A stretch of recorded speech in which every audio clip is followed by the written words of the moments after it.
welcome back. Thank you so much. I think a couple more people are trickling in, but I do want to try to get us back on time a bit. And part of how we'll do that is we will make this session just a little bit shorter to kind of get us back on schedule, because one of the things that we've noticed running a festival like this is that we sometimes just pack too many things into a day for it to be enjoyable for everyone anymore, and we don't want to do that. So I'll get us back on track and make sure that we have a nice break for the next one, etc. So this will still end at the time that this session was supposed to end at. And I think that's all I'll say so we can get started. So I'll invite our conversation starters to join me in the center for the international conversation. Oh, you can sit there. That's okay. Yeah, no. That should obey your impulse. That's okay. No, I'm not. It's fine. Here we go. This conversation obviously is the international context, and so in what context are we talking about is something that was proposed to me right away when I started to talk with some of our conversation starters. And so just before we introduce ourselves briefly, I'll just say that what we kind of discovered was really important in this conversation was that it's actually two conversations.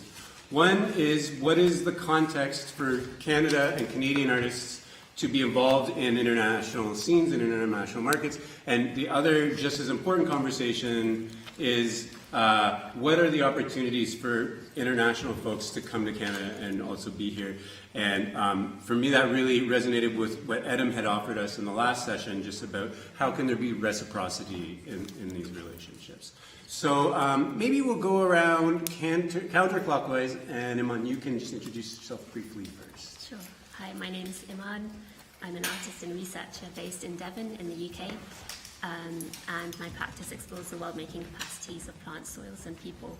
And I'm here as an artist in residence with Agnes in collaboration with Cubes, the Queen's University Biological Field Station, and then also in partnership with FOLDA. I'm Naomi Campbell. I live in Toronto. I currently work freelance in a range of roles, but my international experience comes primarily from working in festivals.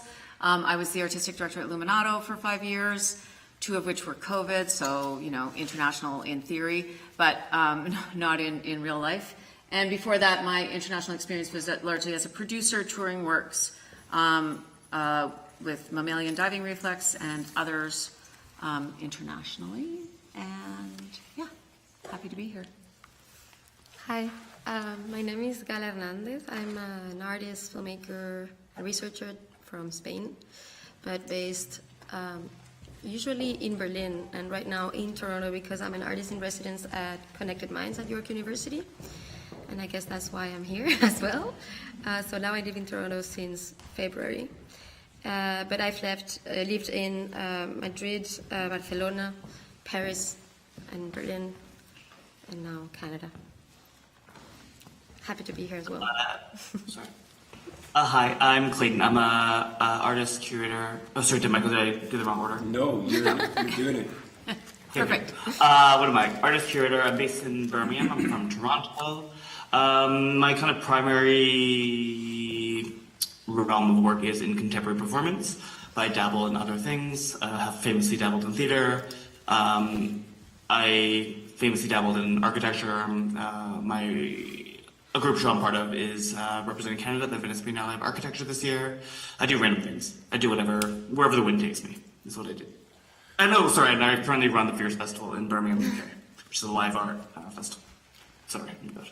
Perfect. Good segue. And so how I wanted to start this conversation actually, Clayton, was to throw back to you, because part of what we talked about when we had our pre-meeting, we talked about how actually we're going to talk about opportunities for artists, I think I'll say, who live in Canada, that the opportunities for French-speaking artists and English-speaking artists are really quite different. And to just kind of talk blanketly about that would probably not do the discussion of service. And so I wondered if you wanted to just jump in terms of that distinction.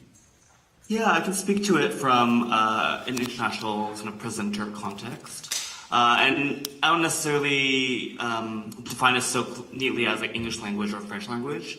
It's folks who live in Quebec versus folks who don't, right? And the kind of reality is Quebec simply loves investing in arts and culture in the way that the rest of the country does not.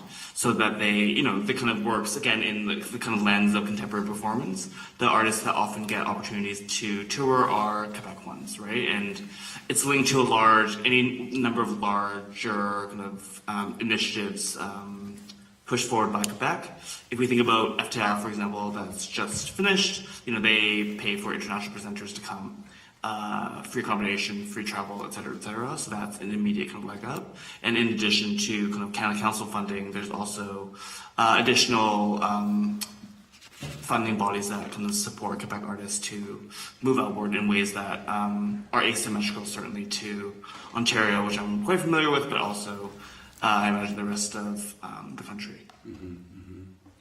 Did you want to pick up on that at all, Naomi? Just like someone who's trying to program recently?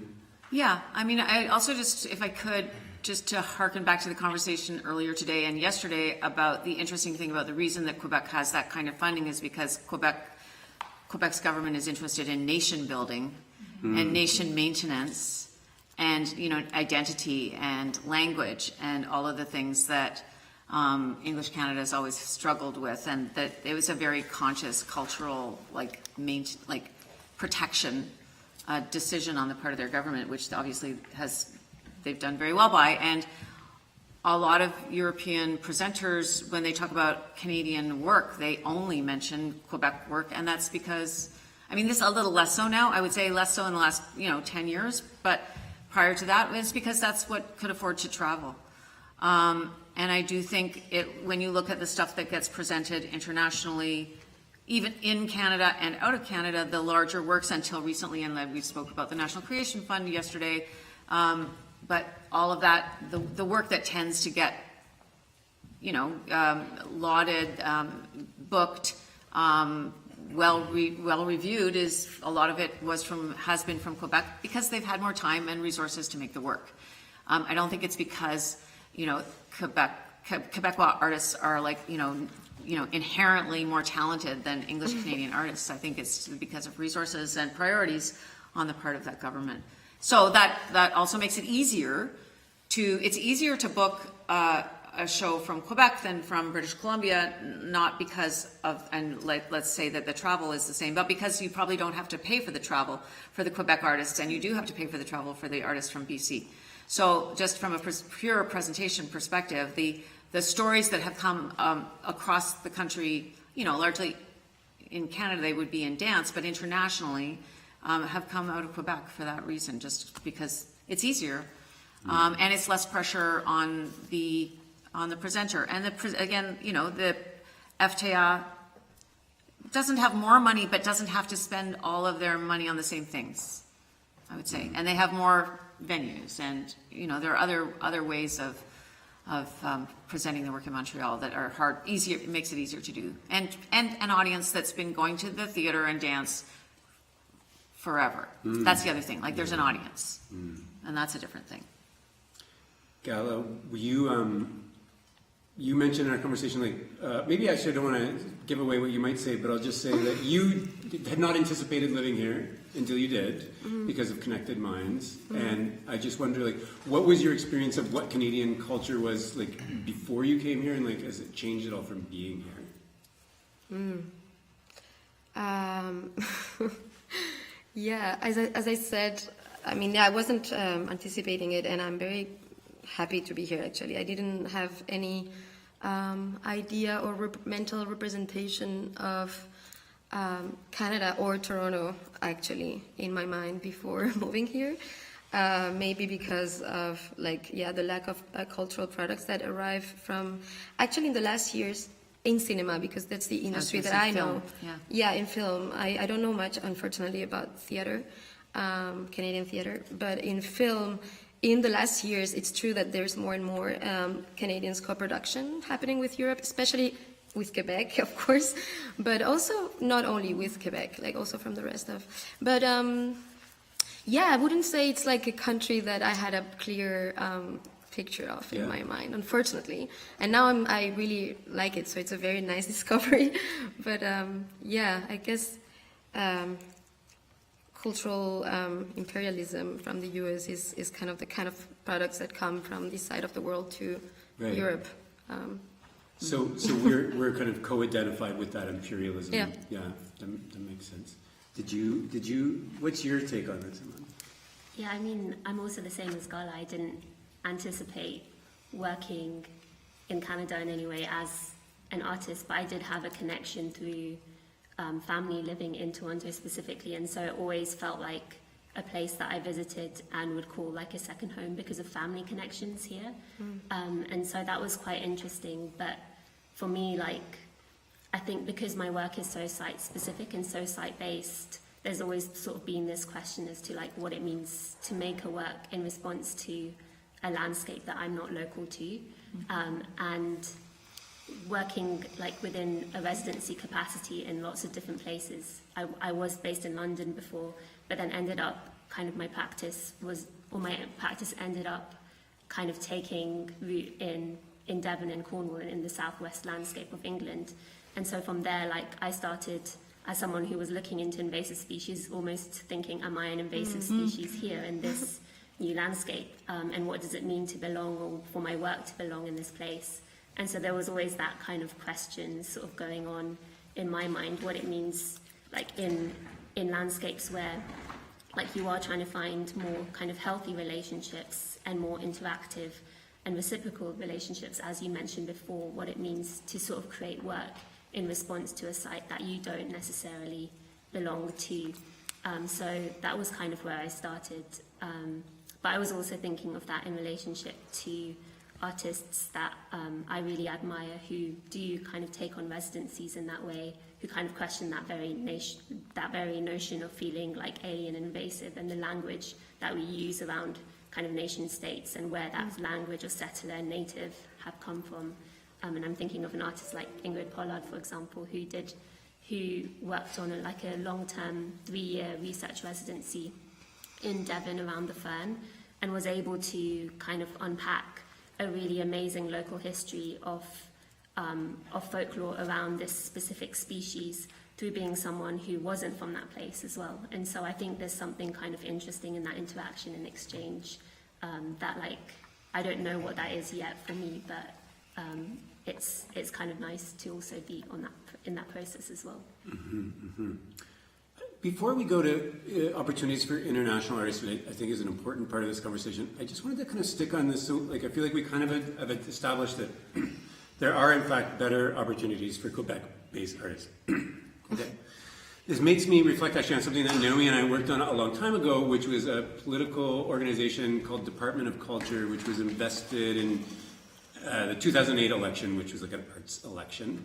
And I went to like a pollster thing afterwards, where this Peter Donalow, this pollster, had done a poll about like all the arts activism that happened in the election.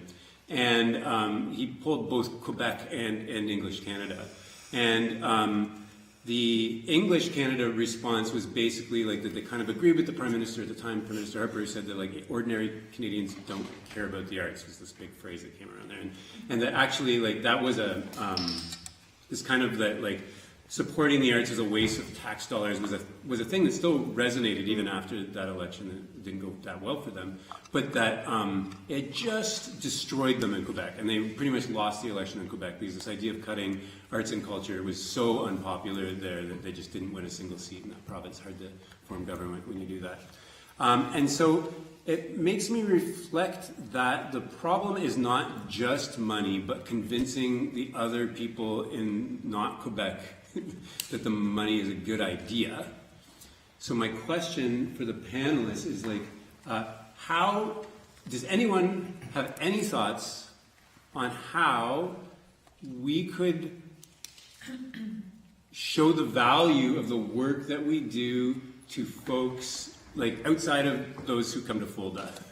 You know, like I think I don't need to convince anyone in this room that probably more arts investment is probably a good idea, but I think that the challenge is a political one, but political challenges are overcomable. Does anyone have a thought for that? You're asking how we could explain to people why art is important? I think so. But I don't think we ask ourselves that often. And it's like we have one sector of that has a different set of resources because their supporters do believe it. I can contribute with an example from France, Yes, please. maybe. What happened in France is, well, you know, the CNC is like the public institution that funds cinema in France. It's actually an example of kind of good practices, or like in Europe, it's like the model that all the other countries want to copy. Because it's public, but it's it's autonomous financially and economically, so it doesn't rely on government subsidies or, actually in 2013, the government was going through like a crisis of budget and took millions from the CNC for other stuff. So it's kind of an example of a very healthy industry. But the public opinion does not agree with that. They don't know this, actually. Like the facts, they don't know. So what happened was that Justine Triet won the Palme d'Or, and she made this discourse when she won, saying, she's a French filmmaker, very critical with the government, with how they're like cutting the funding for art in France as well.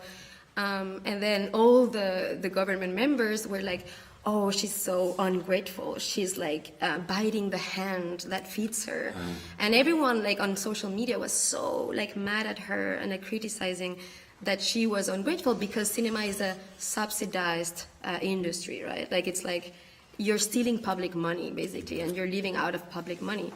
It's not true. Like I was doing research after this because I was like, how much of this is true? And then a lot of journalists were doing this work as well of like publishing the actual financial data.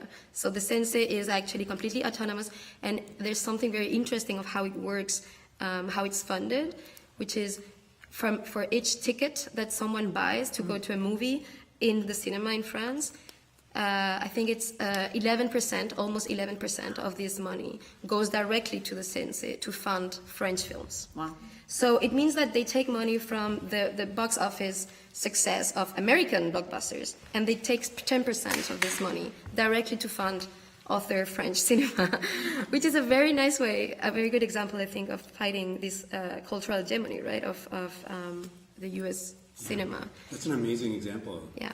Thank you. That's like exactly what I was hoping for. Anyone else have like, how could we get like people on board with treating all of Canada like Quebec culturally?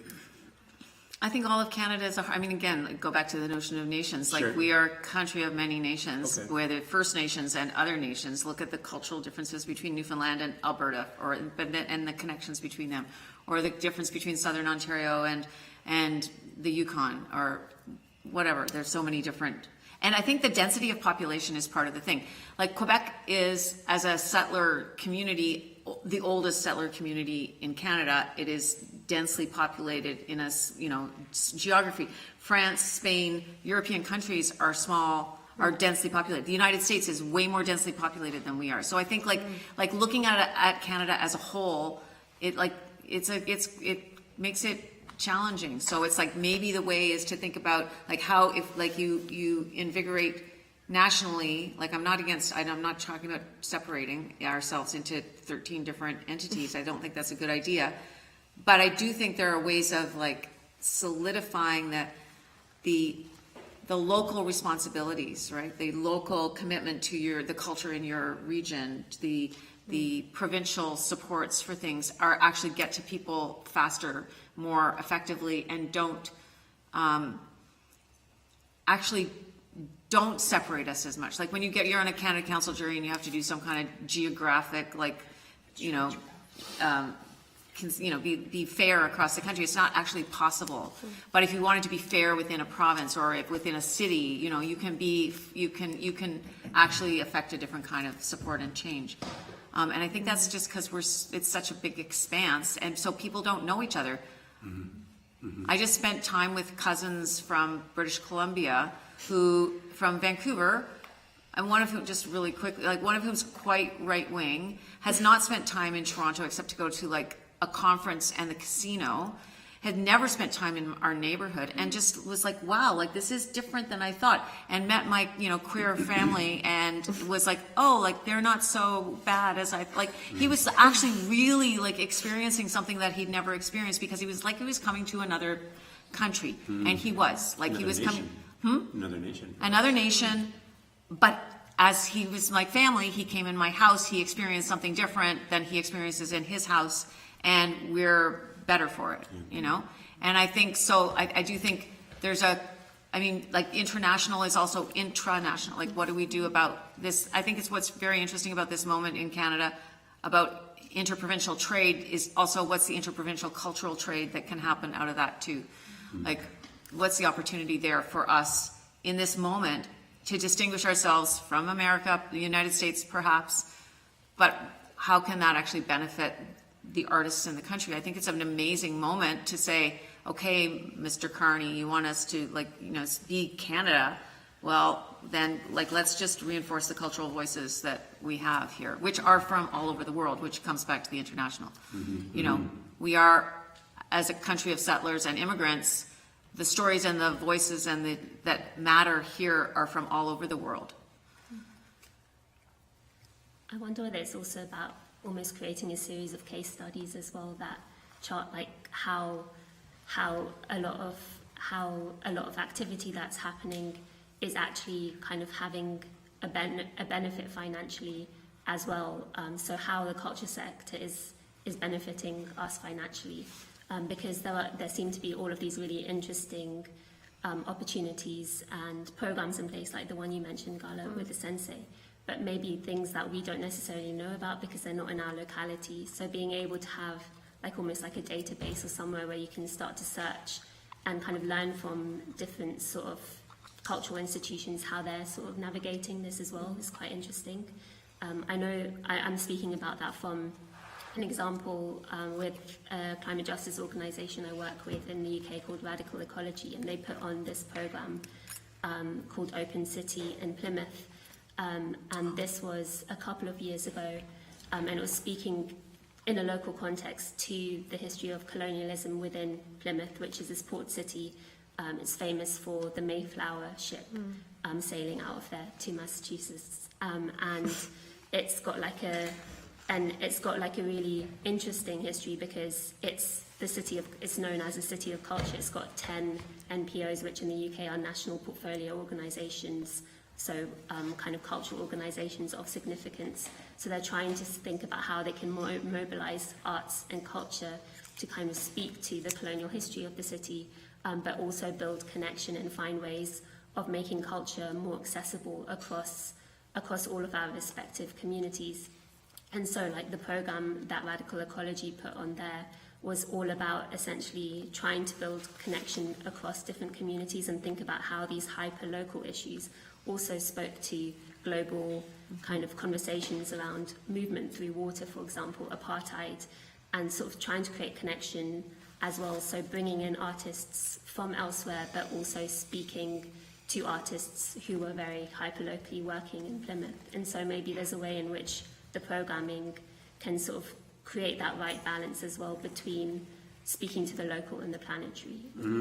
I think that's a great segue to that kind of the second part of that conversation about what the real opportunity is for exchange. It's not just about how can we do better now that our best friend is mean to us.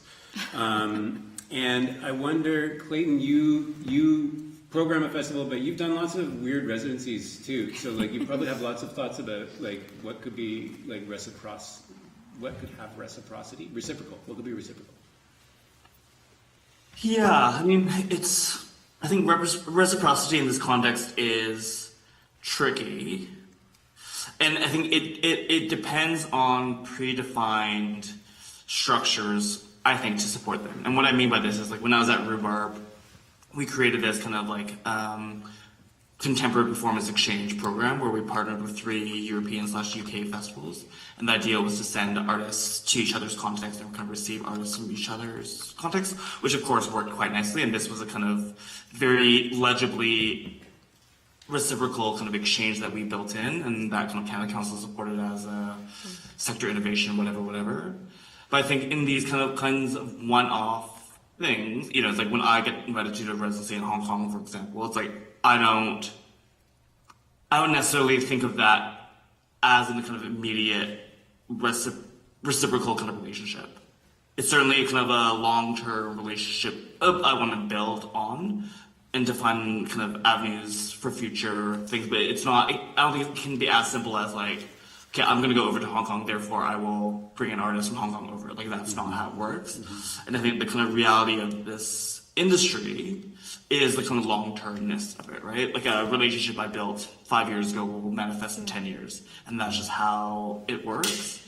And it speaks to a kind of ongoing need to kind of keep pushing out these conversations in a way, right? And keep insisting with our funding bodies to support this work. Because it's like, in this kind of, this larger conversation around like making a business case for the arts is difficult, right? Because it's not, you invested $10 today, therefore you're going to get $10 the next year, right? It's these kind of seeds that we're watering over long periods of time.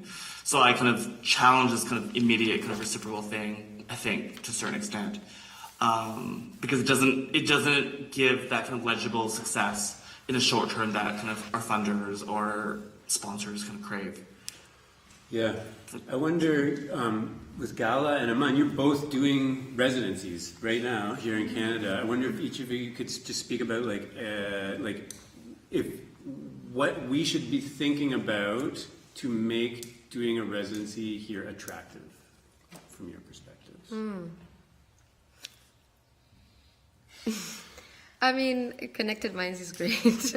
I cannot imagine a better conditions actually, because it's basically like you're working on a project. They don't ask you anything in the sense of they don't ask you for any form of retribution. That sometimes this kind of I've done a lot of residencies, and that sometimes it's very like the conditions are a bit not that great for the artists, because basically the time that you spend in the residency is just time that you're working for the organization that is hosting you, either giving children médiation culturelle, like with kids, like work. I don't know. It's just like, okay, I came here to work on a project, and you're taking all my time to using me as like, look, we brought these artists, and I just don't know time for my project.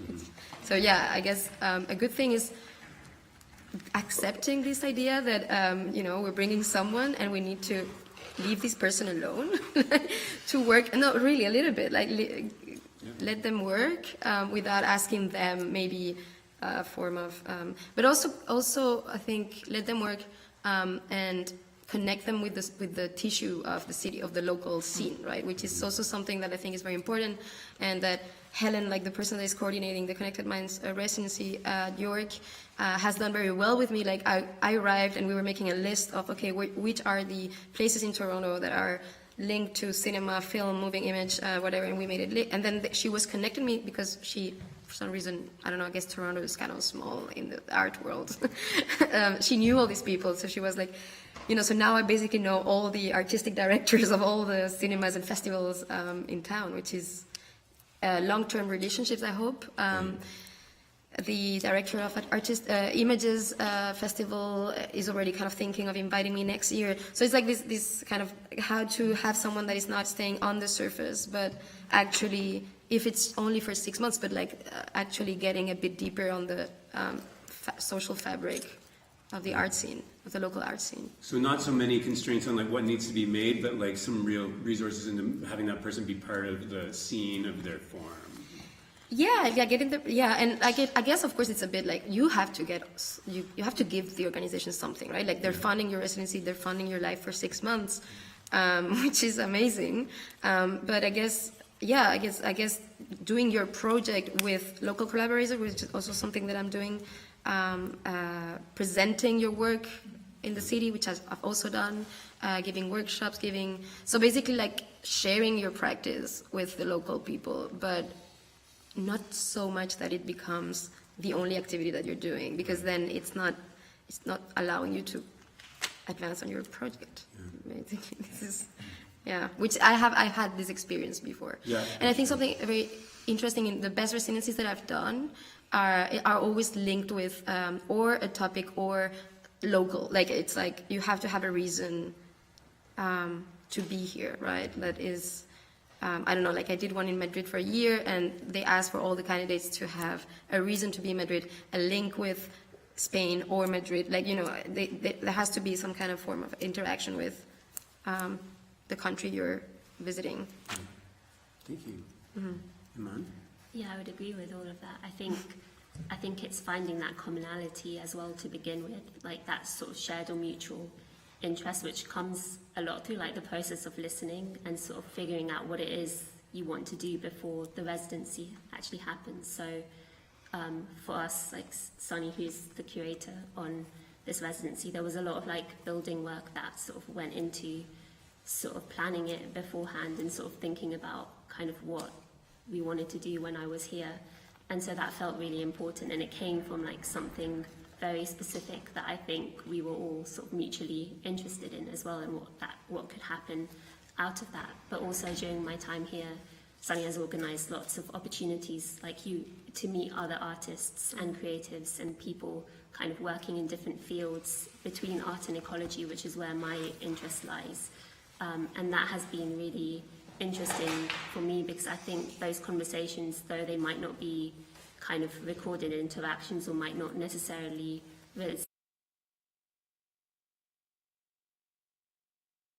my spin as well of my time here and this locality specifically, and I hope that those conversations will also sort of reach back and sort of I can offer something that is kind of like a translation of what I'm hearing and listening to.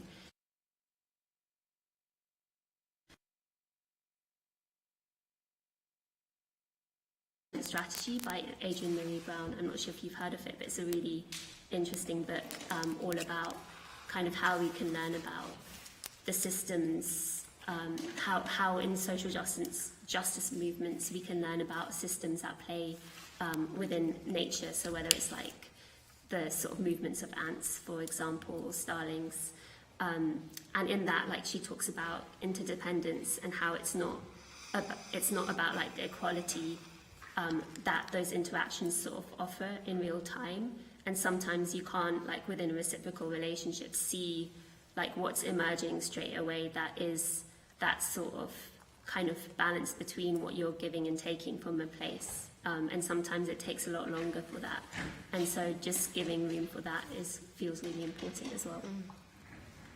Can I or not? Yeah, please can I do. say- Yes. And I think what I'm interested in saying is kind of flipping, like changing the direction of, you know, I think the two of them, like the two of you have come to Canada in this kind of residency context, which I think is really great.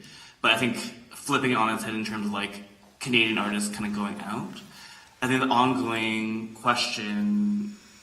problem, frankly, is the kind of lack of understanding what the international context is, right?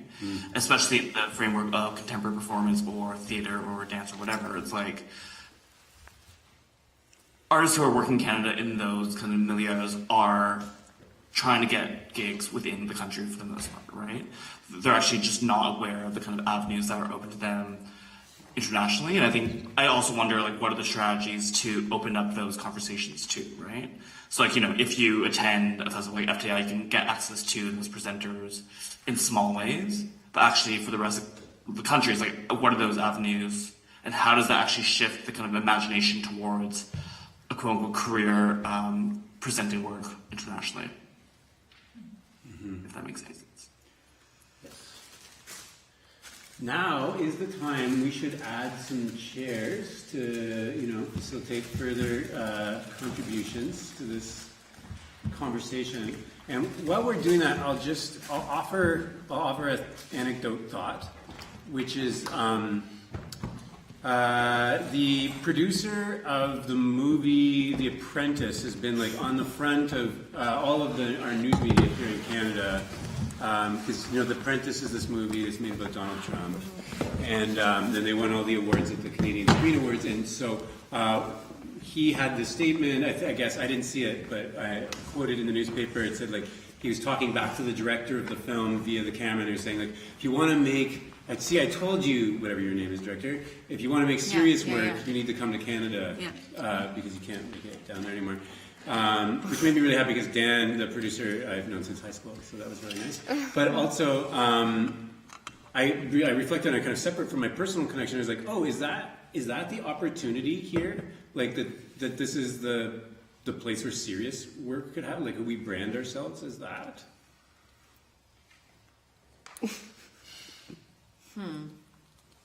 I mean, Sure. if the Apprentice film is defined as serious art, then I Oh, snap. I haven't seen it, but that's a funny comment. Well, Yeah, but No offense to your or friend. difficult work that might be difficult to make elsewhere, maybe. I mean, but I don't think again that's us in being defined in relation to the United States as opposed to just doing the work we need to do here, tell the stories we have to here. I think if there are opportunities to be bolder, like if people feel that way, that's a good thing. If that's true. And maybe that's true in film. And film is like way, there's way more money involved. So the stakes are different and the investors, and if that movie does well, people will be emboldened and that's a good thing. I mean, I think to Clayton's point about, like Canadian artists being, maybe unaware of international opportunities or places to go and present their work. I mean, that comes back then to the presenters locally in any given city about who are they bringing in that then can become the beginnings of relationships for artists. Not in a sort of like economic reciprocal arrangement, but just by exposure, like by meeting people. I mean, if I like at Luminato, the favorite project you're not supposed to have a favorite, but I do. The favorite project I ever worked, like the most amazing to me project I worked on was to work on Walk with Amal, which, I had, she's, I don't know, for those who don't know, the 12-foot puppet who walked from the Syrian border to the UK to talk about, originally sort of inspired by the plight of Syrian refugees coming across Europe, and then since came to Toronto, had a 5 days in 15 encounters in 15 parts of the city with 15 different arts organizations. And by doing that, those arts organizations all became connected to the festival, but they also had this incredible relationship, which was some of it was done online initially and then some in-person visits, but with these great collaborators who are like amongst the, really great international theater makers from the UK and largely Palestinian and British theater makers.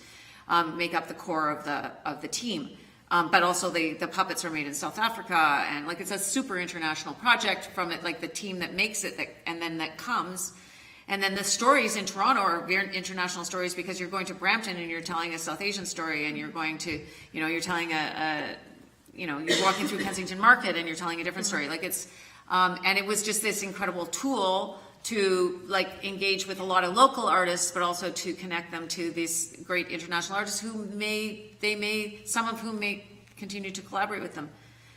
And then the other opposite thing is a project like Mahabharata, which Why Not Theatre did, which is, a Canadian production, absolutely, like all Canadian money, 90% Canadian team, but the other 10% of the team are from all over the world, and all South Asian diasporic communities from mostly the UK, Australia, Malaysia, and India.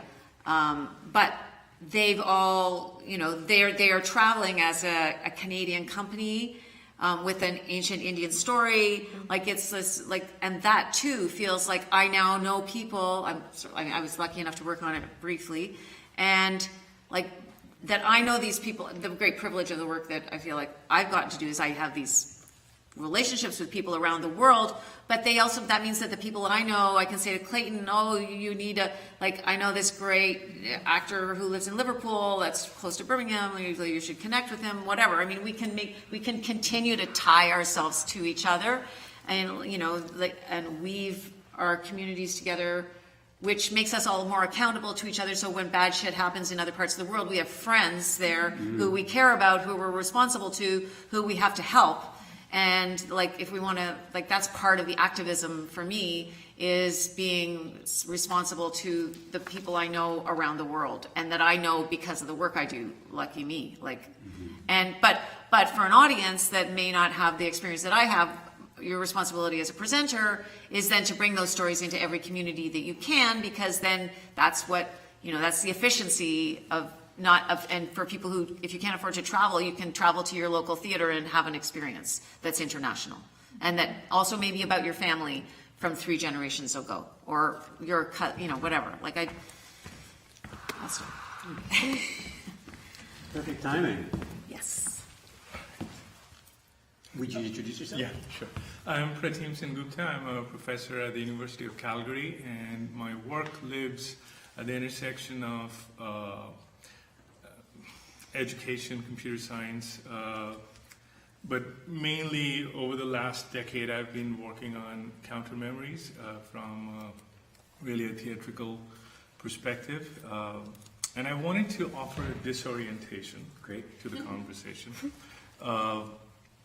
Only because for the last 5 years, with colleagues in sociology and medicine, and my wonderful students, one of whom is here, I've been working with newcomer youth of color. And these are young people who have faced forced migration, and they have been resettled, and the projects are these are well-funded, heavily funded projects, and I'm grateful for that.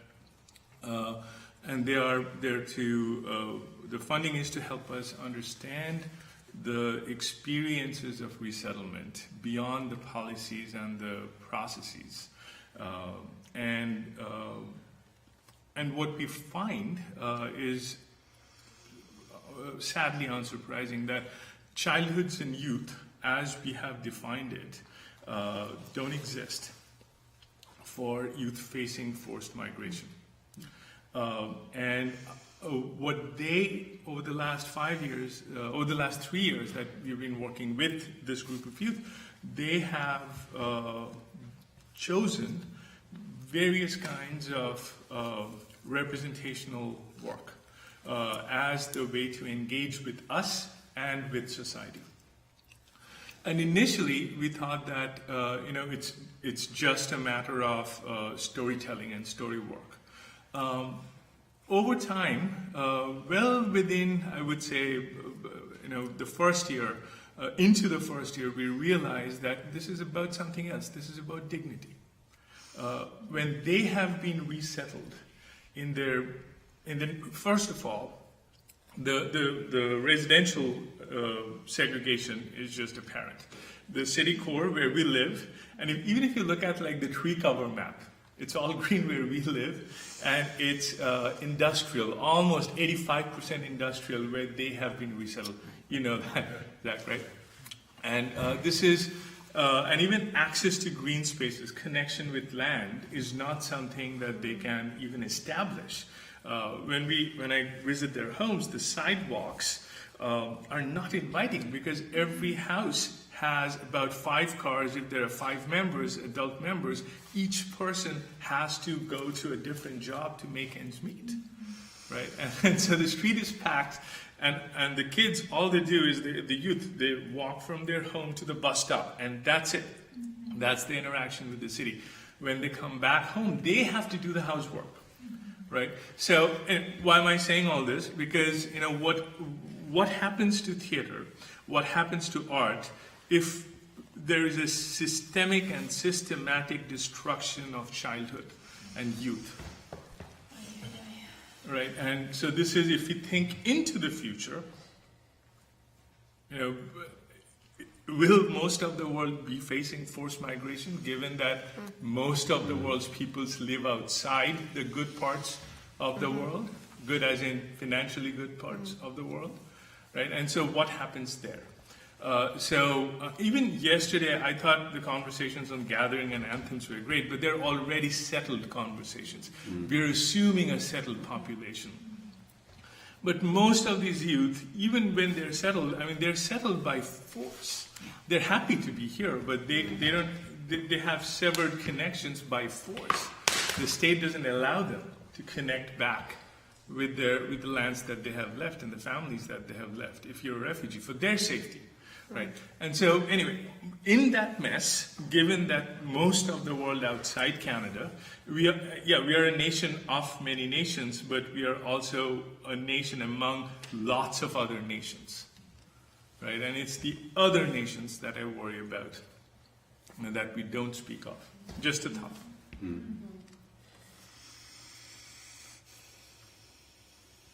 That's a great disorientation to the international context. I like this question of the art, like, climate change is real. Hi, climate change is real. And there is going to be a lot more forced migration. Like, this is a fact.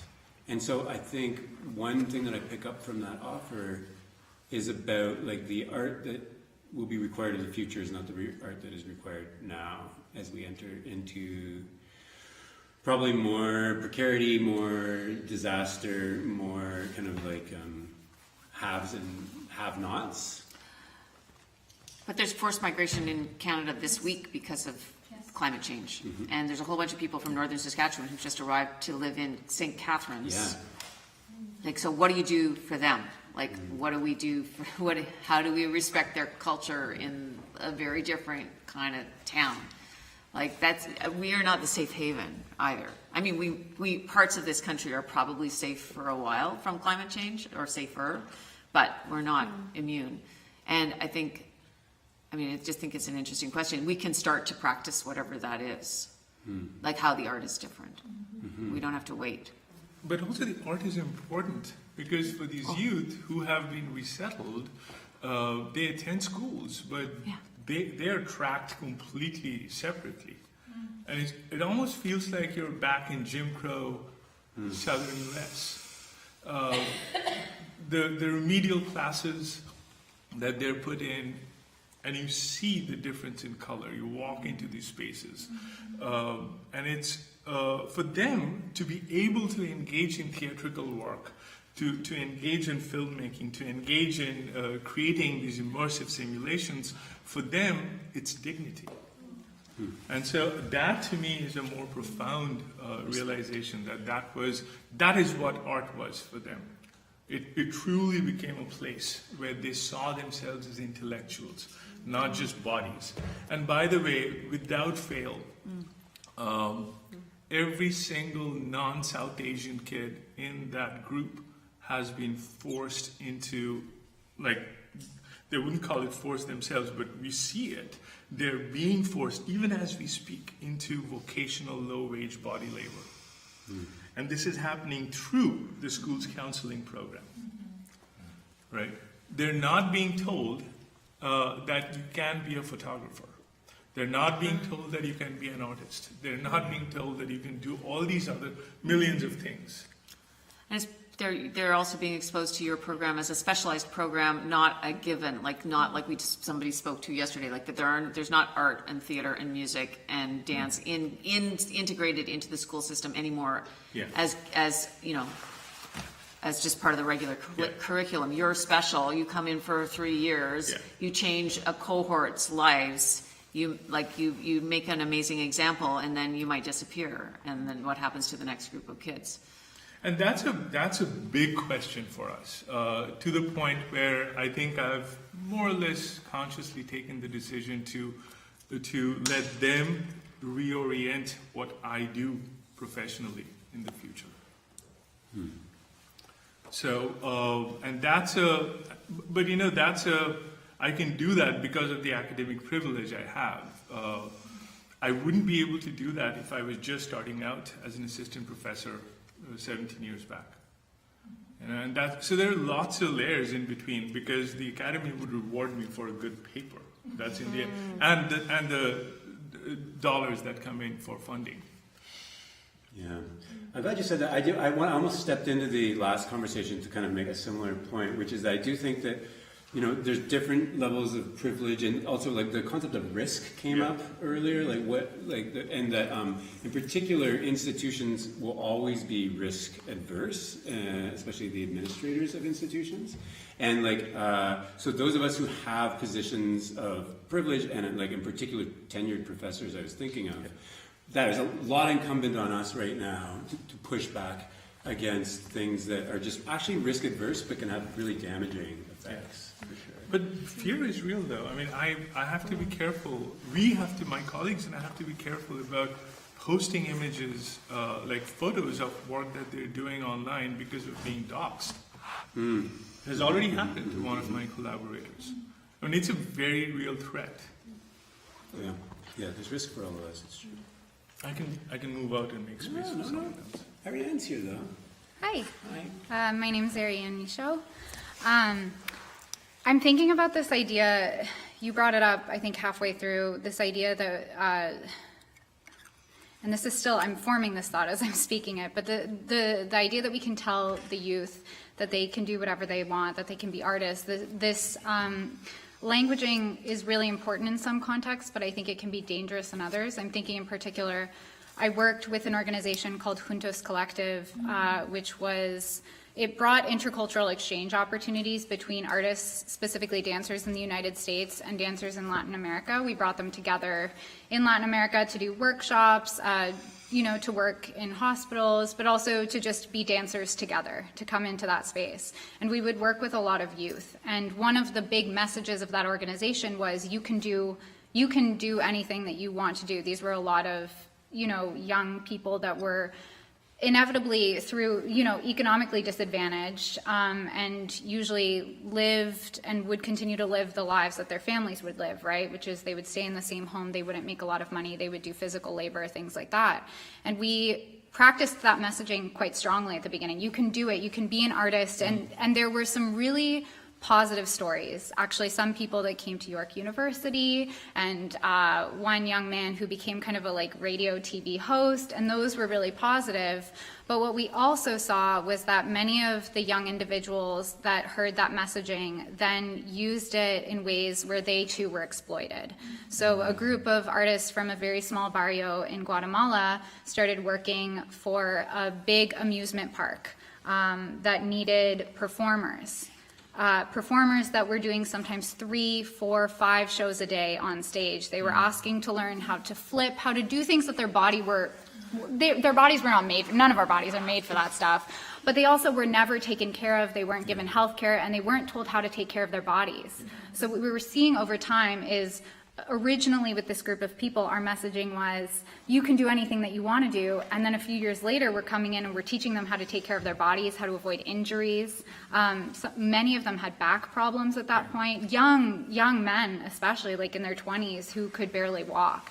And so that messaging, and I'm thinking about it in an international context, how differently, these American young dancers being you can do it, and then how that translated into a form of financial freedom for them, but also very short term, right? And then what happens is they end up going back to the barrio because they can no longer sustain what they've given to the community. They can't keep their bodies functioning.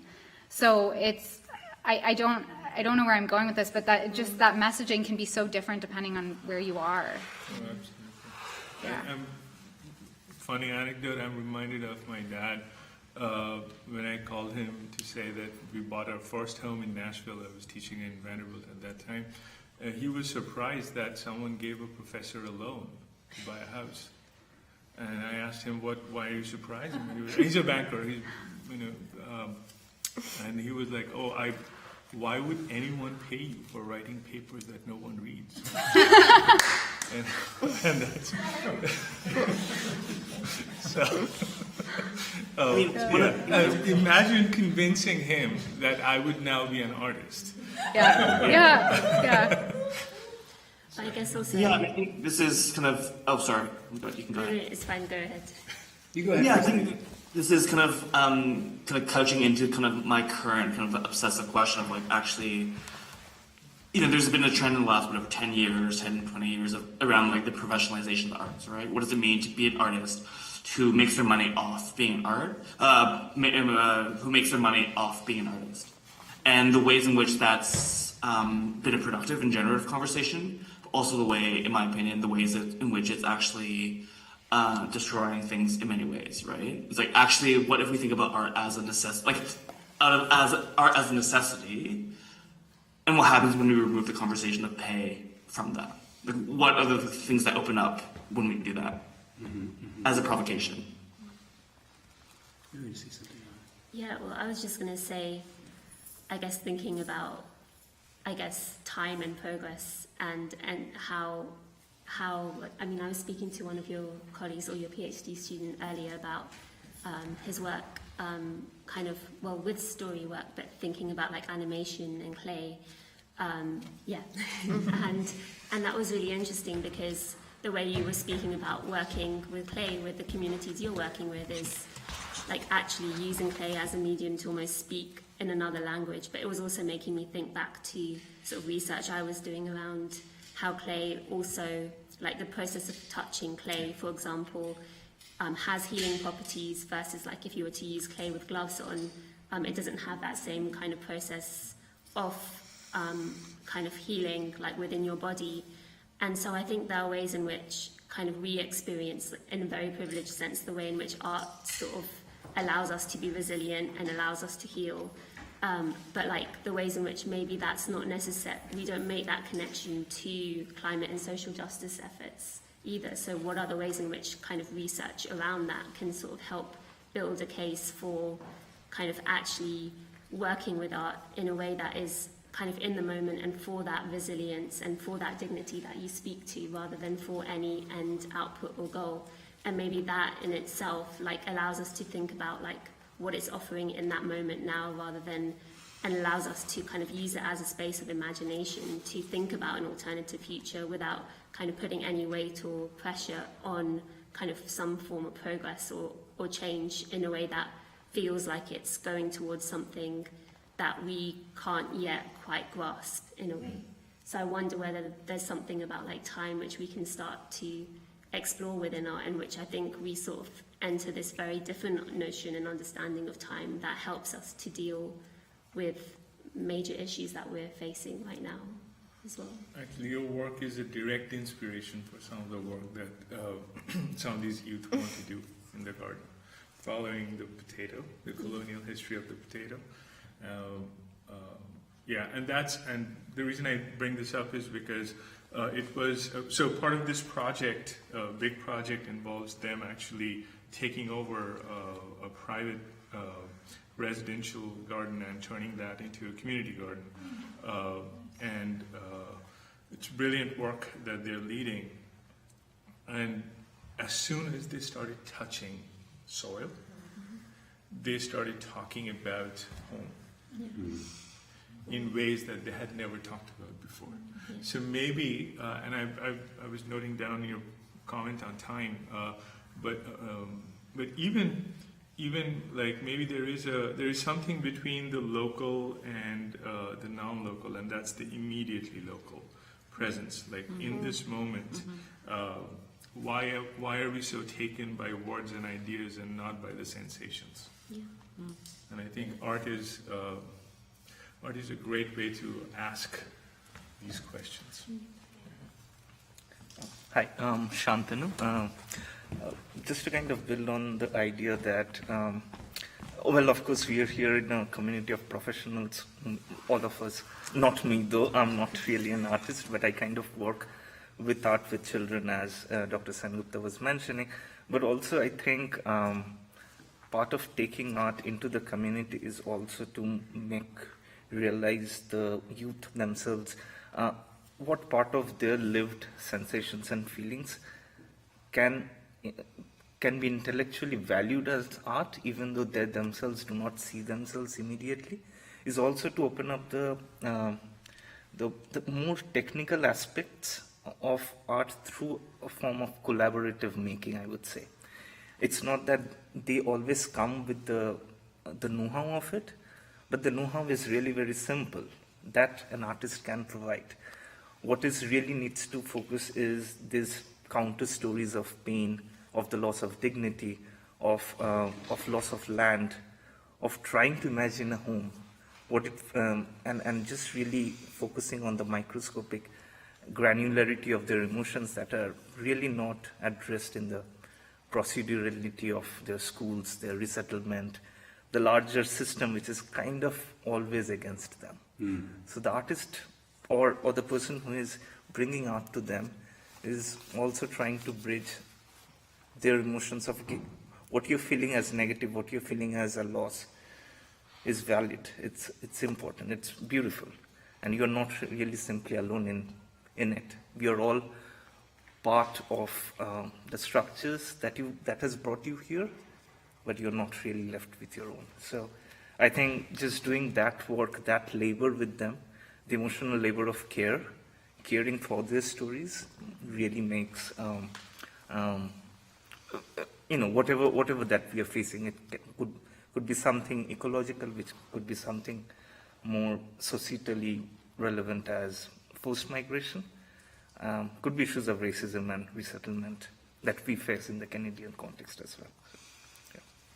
Thank you for offering that. I think this conversation takes such a fascinating turn, and I feel like what you just offered connects really well to what Clayton was offering earlier. Is he's just kind of being like, "Hey guys, what if we take money out of this conversation? Because art isn't actually money. We need it to do it and pay people." And it made me just reflect that that I think is part of the difference between Quebec-based artists and the rest of the artists where we kind of started this conversation, which is to say that I think Quebecois people, to speak for people, which is probably not the greatest idea, but just to put an idea out there, view culture and the arts as a part of everyday life. And so, that might then lead to the government funding it more, but that's just a response to that sense that art and culture is just a part of life, whether kind of people are getting an artist fee or not for what they're doing.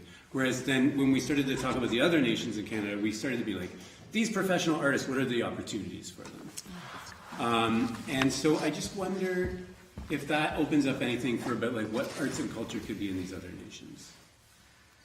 Yeah, I think we also can't remove the kind of context of arts funding being slashed, or not arts funding, arts education funding being basically slashed, over the past 35 years, right? Where artists now, especially in the conversation that we were just having, is artists are now expected to be, in many ways, community workers, right? And I think that works for a lot of artists, and I think that makes a lot of sense in many ways. But it's actually, that isn't the kind of one fits one model, right? Where I think the government, in using arts funding, expects artists to be this kind of catch-all for doing the kind of community work that they're failing to do. But actually, how do we separate this out as recognizing both of these are valid, but also separate? Because it's you do not want me working with students or working with children. It's that is terrible. It's that's truly a terrible idea. Absolutely. I kind of totally disagree. I think you would be the best with kids. But. You haven't seen my new work. It's not. All right, fair enough. There's something though that I don't agree with, and maybe this is a very unpopular opinion.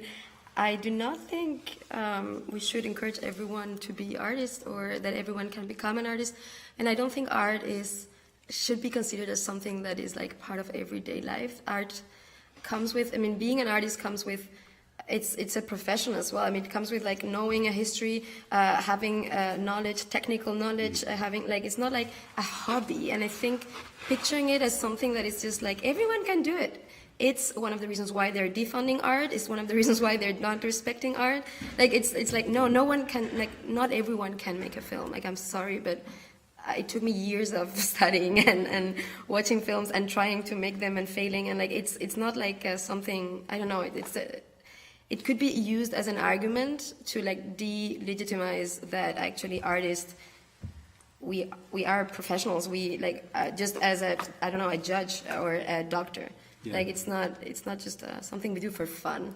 Or but I think what Clayton was, when you say 35 years of defunding arts education in the schools, in elementary schools and high schools, that's not about creating artists. That's also about creating art. That's about creating audiences and people who don't mind that there are artists who are paid out of their tax dollars and who don't feel that's a frivolous expense and who feel it's legitimate.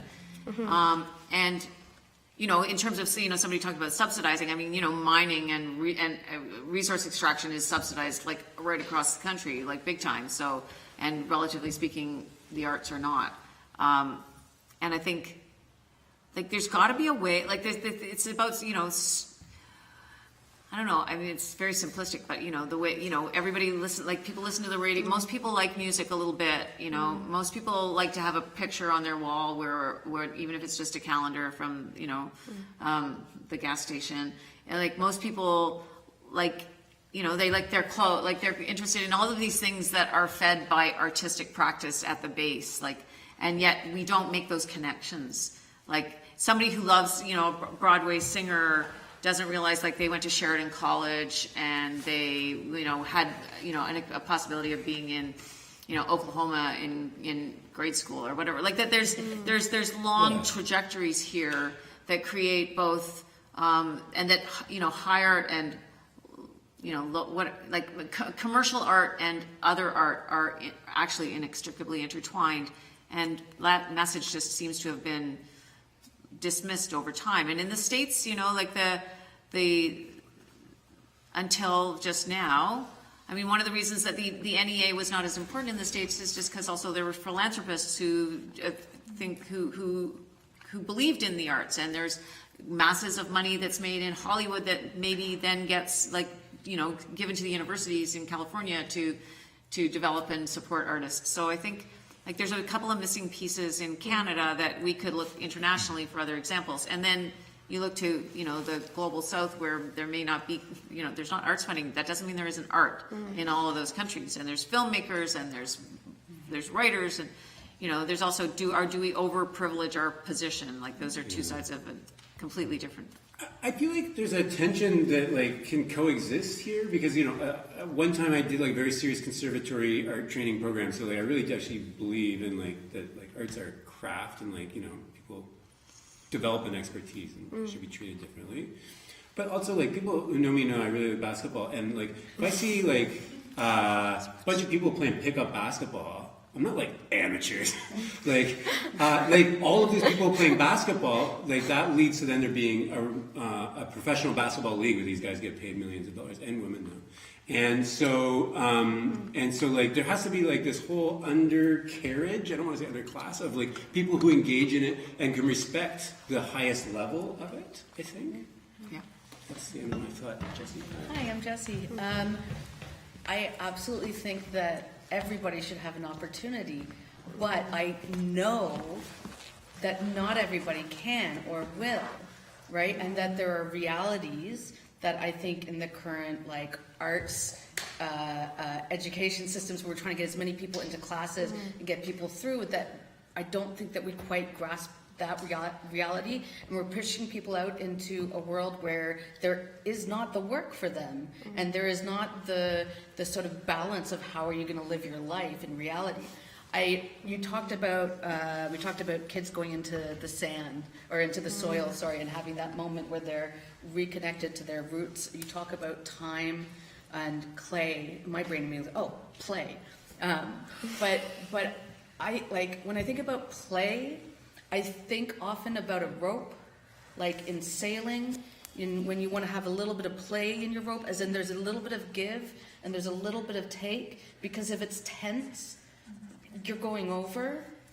And when I think about the education system, and I think about all the people who get programming as kids who don't go into the arts, the potential for them to learn that there's a little bit of give and take in every situation, that there's time to dig your hands into the soil, that there's time to take a breath, that your relative can come into your home and have a moment to actually, okay, I see, it's not quite what I thought it was, as opposed to these tensions that are held from these beliefs that I find in our globalized world, we're further and further from each other.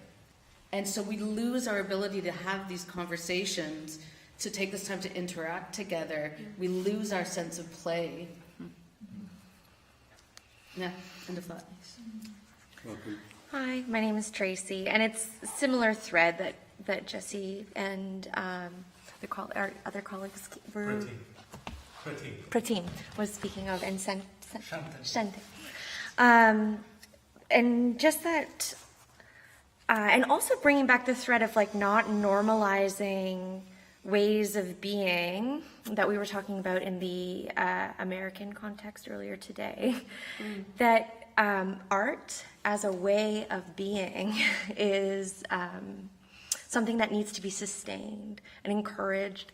And, these larger systems that you were speaking about that are not taking into account care, affect, emotions, experiences, sensations. And so it's just really important in arts education to include the arts, and it doesn't discount this professional system. It's I think what generates it, and just the interconnections. So I'm kind of echoing things that were said, but that these are all go hand in hand, and that the arts encourage a way of being that we need right now. If we normalize economic, there's so many things that are being pushed by the broader system that we really need to, if we're talking about resistance and we're talking about building other ways of being, getting your hands on the soil and talking about where you come from and culture, I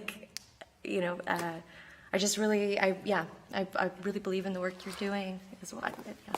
I just want to react briefly. I was never implying that we should stop art education or that, I'm just saying that being professionals is the reason why you get a salary, and that art is a way of just putting a point there, that it's, if we start believing too much in this idea that art is in every micro thing you do in your everyday life, it's like, no, art is, it's an economic activity, and I should be paid a salary for this because this is how I pay my rent. I mean, you know what I mean? It's just this balance between, of course, everyone should get an opportunity. Of course, we should educate kids and, connect them or confront them to art every day. That's not what I mean. I'm just saying that this argument could very fast become a weapon to say, oh, you're giving this talk, you should do it for free because, it's you know what I mean? It's like, no, this is my job. This is, it's a professional activity, and this is how I sustain my life from a material point of view. I need money for this. Right, and it's conflating with the, here even locally, where artists are expected to return to the community and offer workshops or whatnot, and not just get funded to make some art. Exactly. That's what I meant. I'm going to throw to Jessie to close us down. I was going to say something similar, maybe, that I think that saying that the arts education has to be the filter to the arts industry is problematic for me. I think that as people who have connections with each other in the world and who understand or don't understand the different stories, learning to be comfortable speaking in front of people, learning how to listen, learning how to play a game together. And if we play well together on opposite teams, we play together, right? I know that if I play my game so that you can play too, we're going to have more fun. And that is completely separate from this idea that I can make plays as a career move or as the way that I support myself. There's so many different variants of that and reasons for that. I just wanted to kind of keep that those things I think are in fact different. Not that the artist can't do the education or that the educators or the children can't become the artists, but that kind of learning is more important for us to function as a society that's increasingly divided. End of thought. Thank you.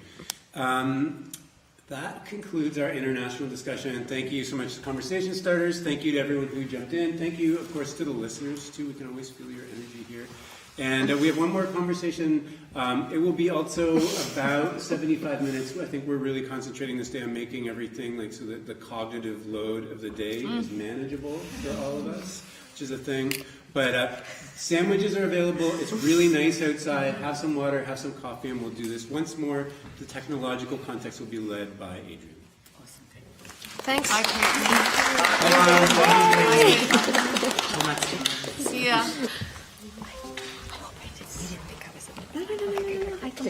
Yeah.